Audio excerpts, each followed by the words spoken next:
ஒத்த கால நிக்கிறீங்க. போட்டு கேட்க வந்தோம். தமிழ் தமிழ் மேடைக்கு மேடை பேசிட்டு தமிழுக்கு என்னங்க செஞ்சீங்க?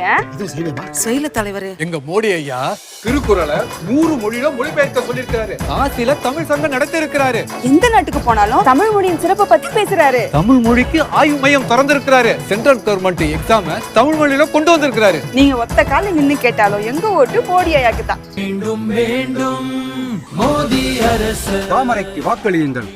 அதிமுக விரைவில் டிடிவி தினகரன் வசமாகும் என பாஜக மாநில தலைவர் அண்ணாமலை தெரிவித்துள்ளார்.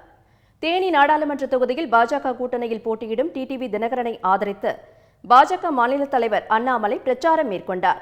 அப்போது மக்களிடையே பேசிய அவர் தமிழ்நாட்டை ஸ்டாலினிடமிருந்து காப்பாற்ற வேண்டும் என கூறினார்.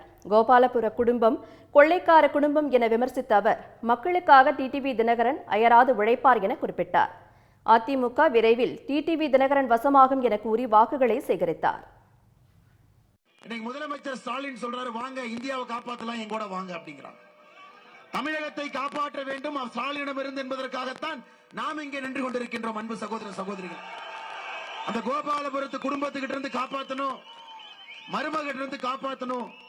இவர்கள் 33 மாதமாக கொள்ளை கொண்டிருப்பதை எல்லோரும் பார்த்துக் கொண்டிருக்கின்றோம். அவர்களிடமிருந்துதான் தமிழகத்தை காப்பாற்ற வேண்டும் என்பதற்காக இந்த மாபெரும் கூட்டணி அமைந்திருக்கிறது. அன்பு சகோதர சகோதரிகளை, தேனியில் அண்ணன் டிடிவி அவர்கள் நின்று கொண்டிருக்கின்றார்கள். ராமநாதபுரத்தில் அண்ணன் ஓபிஎஸ் அவர்கள் நின்று கொண்டிருக்கின்றார்கள். எல்லா இடத்திலும் கூட நம்முடைய மூத்த தலைவர்களே இன்னைக்கு களத்தில் இருக்கிறாங்க. இன்னைக்கு அண்ணன் டிடிவி அவர்கள் நிற்க வேண்டிய அவசியம் இல்லைங்க. அண்ணன் டிடிவி அவர்கள் கட்சியிலிருந்து தன்னுடைய எந்த தொண்டரை நிறுத்தி இருந்தாலும் கூட தேனியிலே வெற்றி பெற போகின்றார்.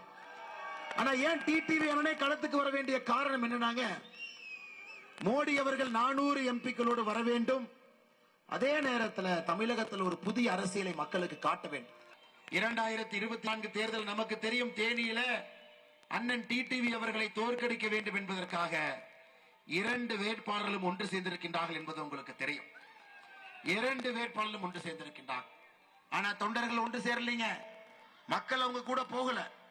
இந்த முறை 2024 ஏப்ரல் 19ஆம் தேதி தேனி பாராளுமன்ற தொகுதியிலே பார்ப்போம்.